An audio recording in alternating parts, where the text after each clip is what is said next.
What's up YouTube, I'm Mike, and today I'm back with a strange video. Basically all I do on this channel is shit talk other people, really. Like, it's so fucking rare for me to find somebody else in the bodybuilding community that seems to have a good grasp on what is going on in our bodies and doesn't just regurgitate idiotic bro science. I cannot tell you the number of miserable fuck videos that I've watched, and it's really one of the reasons that I don't watch any other YouTubers anymore, because if I spent time listening to Greg or Vigorous or most of these people, like, I would just be doing nothing but fucking reaction videos, and I'm not trying to go through all the process of like downloading their video and cutting it into clips and putting it up and giving all the reasons that what they just said is totally fucking bullshit. And so, like, I just usually steer clear of watching other YouTubers until recently, when I started doing Deca again, and within the first week and a half, 2 weeks, the joint support that I was receiving from the Deca is just a game changer in the gym. And so I immediately think of my wife, who's over here on Primo, fucking killing it, but her joints are killing her, and she has joint problems constantly like I do. It's hell getting old. You guys that are the younger members of my audience, please enjoy your youth while you can. Take it from this old man.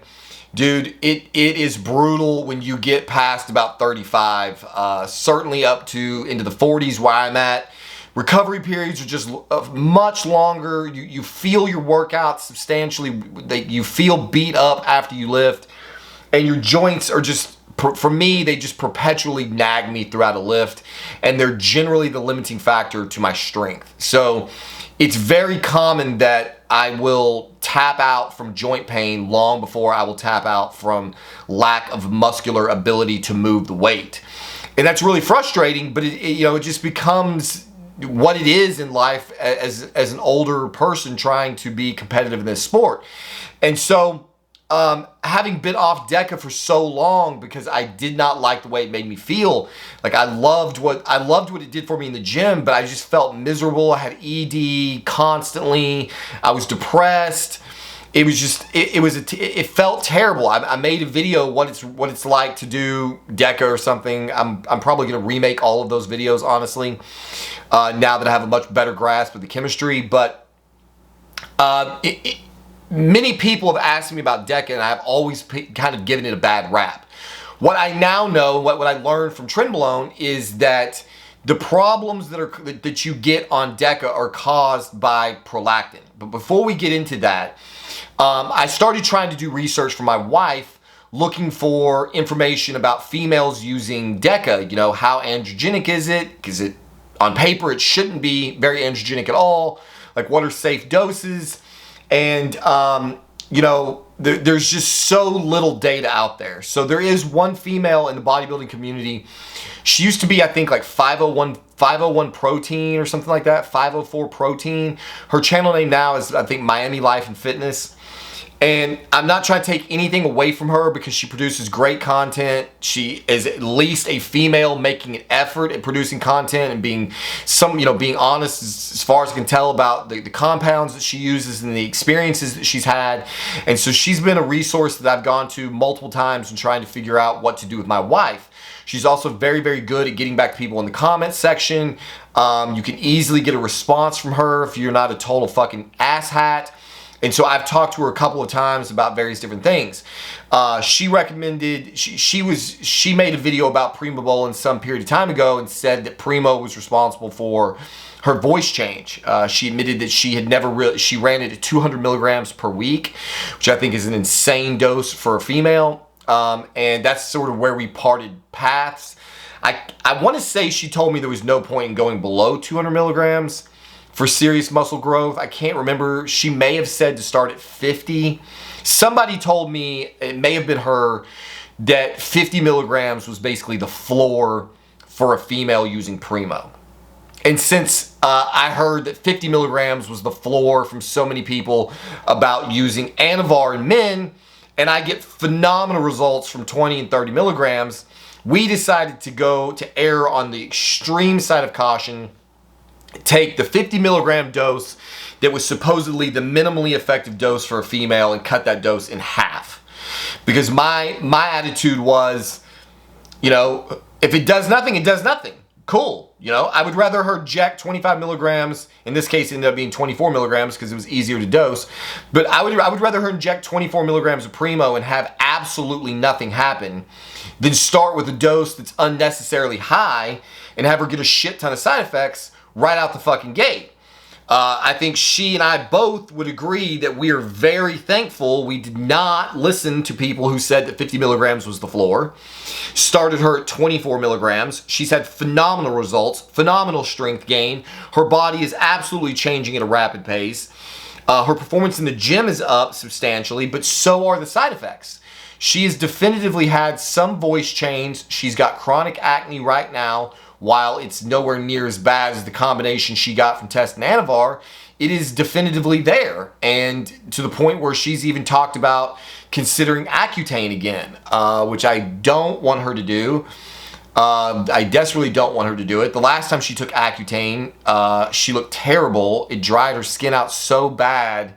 She just looked like a fucking zombie or something. It was weird. She did not look good on it at all. I don't know if that was just too many days. You know, she was also taking it while we were in fucking Miami. So maybe it was a combination of too much time in the sun, not wearing a lot of makeup on the beach or something, or I don't know, but she just looked garish. And so I'm scared for her to try it again. But at the same time, I don't want her to get acne scars from the acne. So nevertheless, the point is that we are thankful that we erred on the side of caution and went with the very low dose because it has been more than enough. In fact, we ended up lowering it from 24 milligrams to 20 because to try to mitigate some of the side effects, and she's lost. I don't think she would report that her performance is any worse. I think she's getting basically everything she would want at 20 milligrams Primo.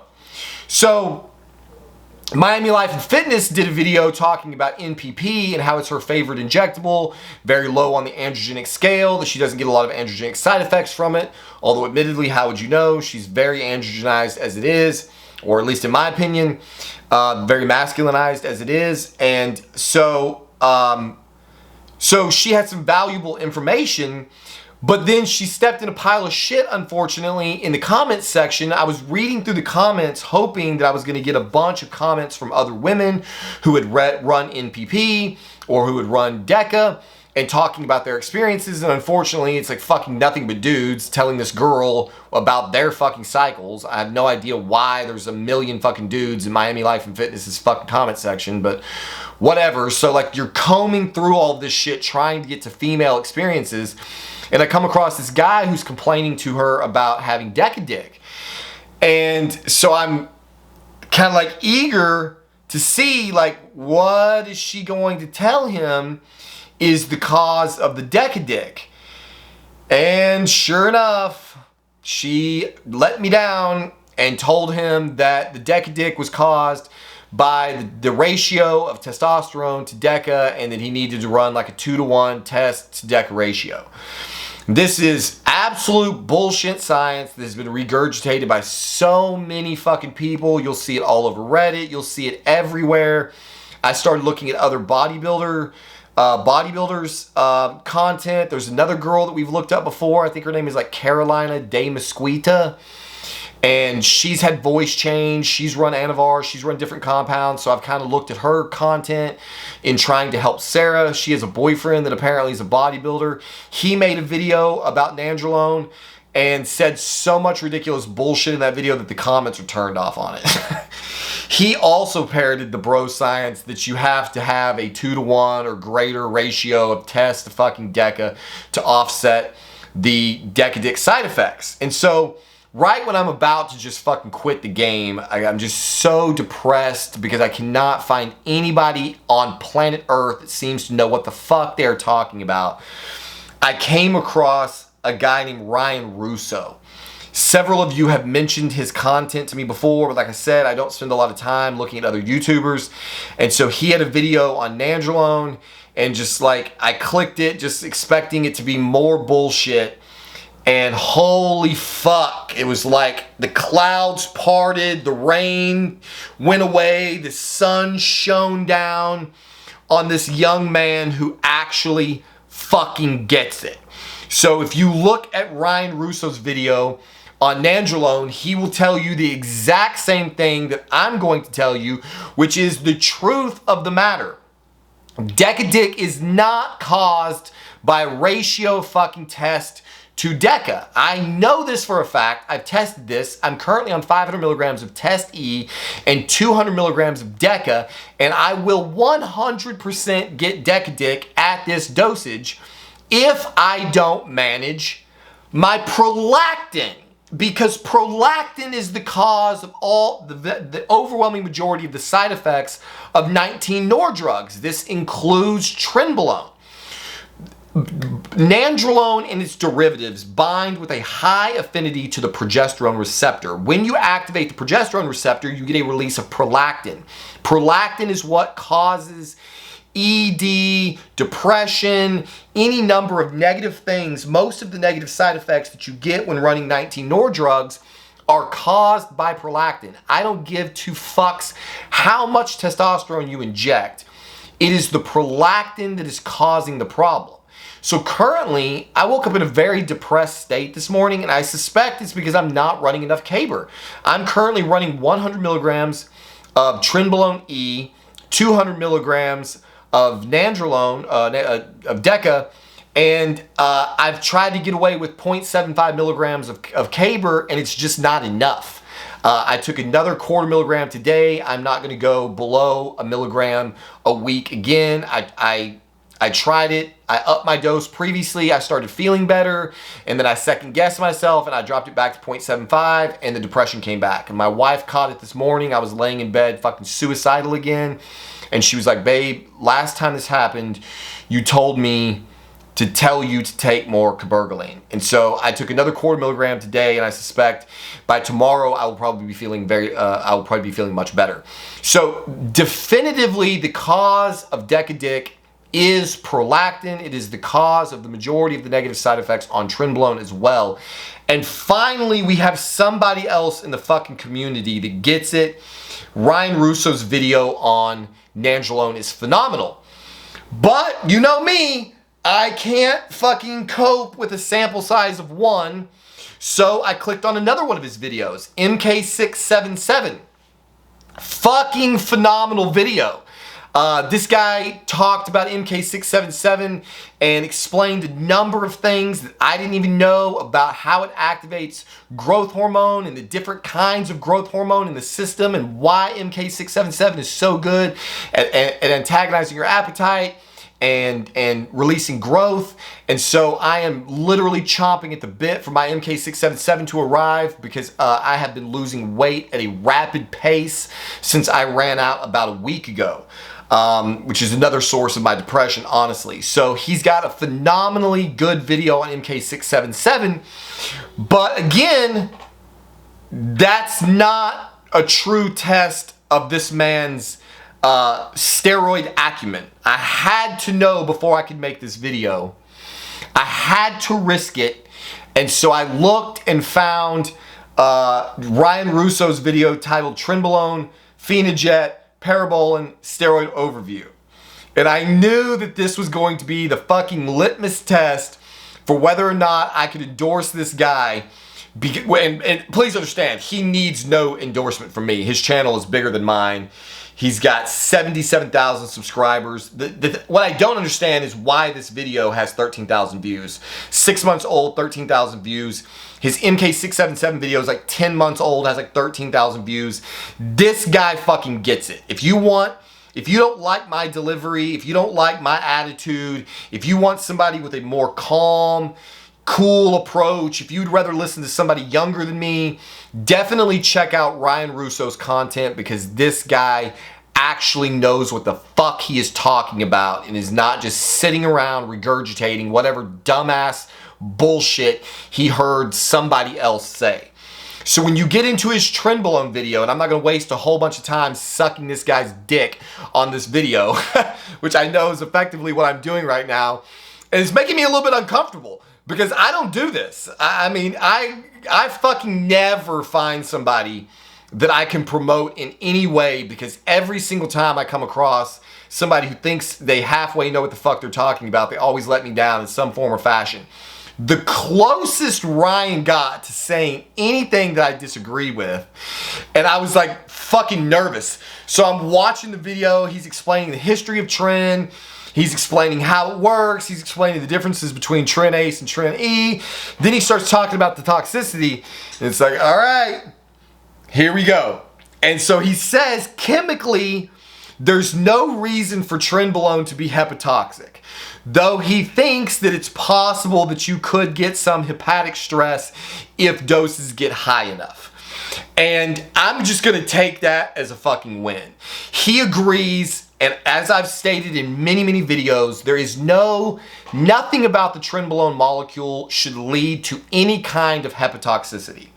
I will begrudgingly leave the door open that if you were taking an outrageously high amount of Trenbolone, that maybe somehow, possibly through some other pathway, maybe excessive progesterone activity, you could maybe get to hepatotoxicity. I don't think it's there. He doesn't make a definitive claim that it's there, and I watched the rest of the video without complaint. So it seems that this guy is thoroughly vetted. He gets the Trinity #1 stamp of approval. Very, very exciting for me to finally find somebody else out there that seems to know what the fuck they're talking about. I was literally laying in bed this morning, depressed as fuck, and my wife is like, what is going on with you? And I was like, I just feel like I'm on a fucking island. I feel like every time I make a video, every time I set out to learn something, you know, somebody makes a claim like, you need to reset your androgen receptors, and I'm like, that doesn't make any sense. And so I do research and find out that they're all full of shit. And it's like, cool, I learned something, but every time I learn something, it's like it always flies in the face of what everyone else believes. And so like every time I make a video proving some bro science myth to be wrong, all it really makes me feel like is I'm just getting further and further and further away from everybody else. It's like I'm living out here on an island of fucking knowledge by myself, while all of the idiots are partying in their fucking combined ignorance. And you know, that's what they say, ignorance is bliss. And I just can't live in that world. I just can't live in the world where I just stick my fucking head in the sand and act like I don't know the fucking truth of the matter. The truth of the matter is these drugs do not work the way the vast majority of the people in this community think that they do.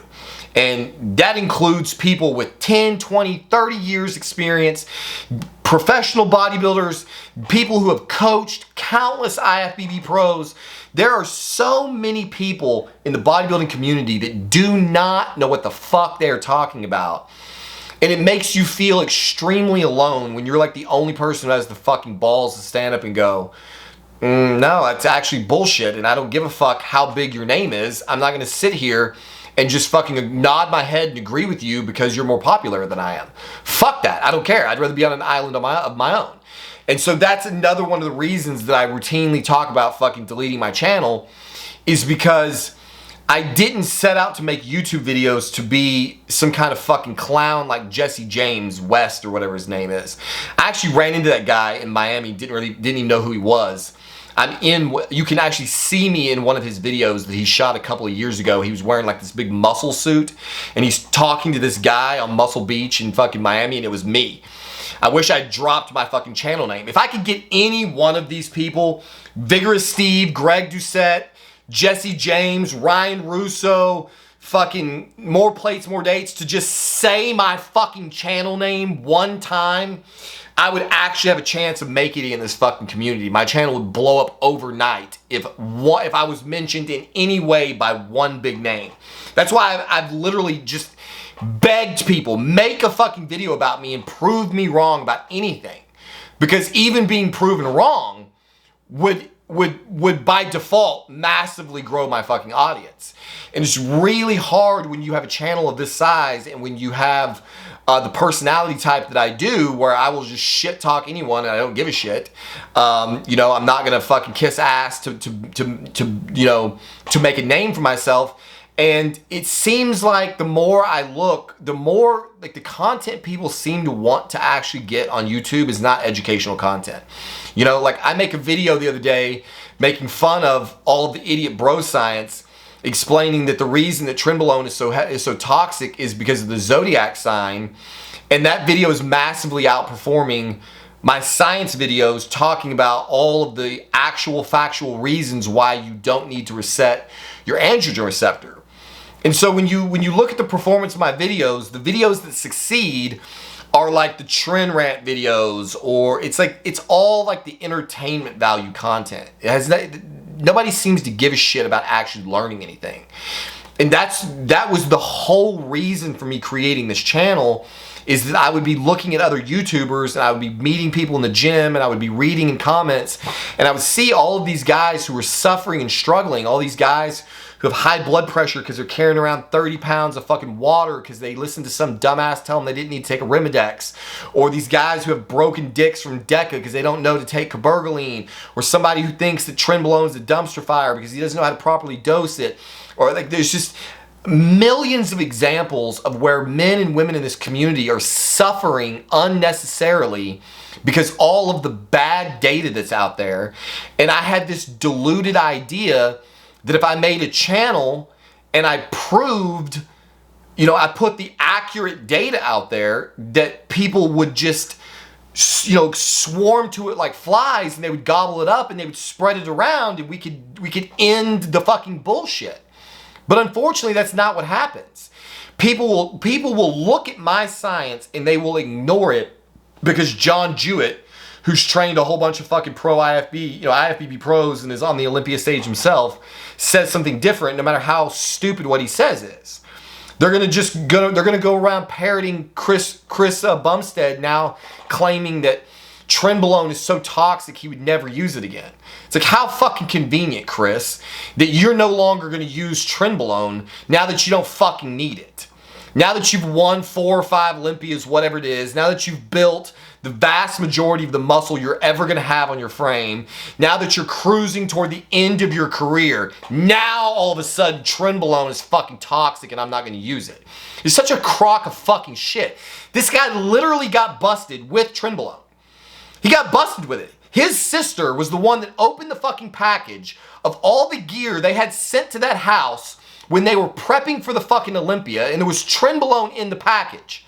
So obviously he and fucking Ian were both using it. But now all of a sudden, he's never gonna use it again because it's so toxic. That's what I'm saying. That's what, like, every day I get up and I just go, fuck it. It's not worth it. It's just not worth it. Trying to educate people is a fucking fool's errand. No one actually wants to know the truth. It's like fucking Jack Nicholson in A Few Good Men when he screams at fucking Tom Cruise, "You can't handle the truth." That's the community at large. You people would rather believe bullshit so that you can be in agreement with the most number of people than to actually stand on your own 2 feet and go, no, that's not true. That's actually not true. And I don't give a shit how popular you are or how big the army of idiots is. I would rather stand in the truth. And that is not what we see happening in the community. It's just like all of the experiments that you can find on social media where they do the experiment to show how conformity works. There was a great video they did where they had a bunch of paid actors stand in a elevator, and they would go into the elevator, and rather than stand in the elevator facing the elevator door, they would all face the back of the elevator. And so then people who were not part of the study, who were not paid actors, they would get on the elevator with like 6 or 7 other people who were all facing the back of the elevator, and they would be kind of looking around, and like 9 out of 10 of them would turn around and face the back of the elevator. They would conform. There was no reason to face the back of the elevator, but they were such weak human beings that they would rather just do what everyone else is doing to fit in, no matter how stupid it was. The human animal is really no better than a fucking lemming. You people would follow each other right off of a fucking cliff just to be part of the in crowd. And it's fucking disgusting and nauseating to me, and it just makes me hate all of you. And so that's what ultimately will either kill this channel or make sure that the audience is only very, very small, because I'm not going to pander to the fucking herd of mankind. I'm not going to make videos to pander to a bunch of idiots just for the sake of being accepted into the pack of fucking morons. I'm not going to do it. And that seems to be what you have to do to succeed. You have to make just bullshit, brain dead, mindless fucking content that people could just fucking veg out to, because that's way easier than actually having to fucking listen to something and do work to offset your cognitive bias and then have the nerve to go, I think all you guys are wrong about this, knowing that they're going to say, no, you're an idiot. People just have no fucking balls. And ultimately it feels, at the end of the day, like I'm just fucking wasting my time. So there you have it. Ryan Russo, definitely check out his videos. Maybe he will see a greater level of success than I do. Maybe when this fucking caber kicks in, and I come back up out of the fucking prolactin-induced depression that I've clearly fallen into again, I will feel better and have a better attitude. But if nothing else, this video should serve as proof of the greater point.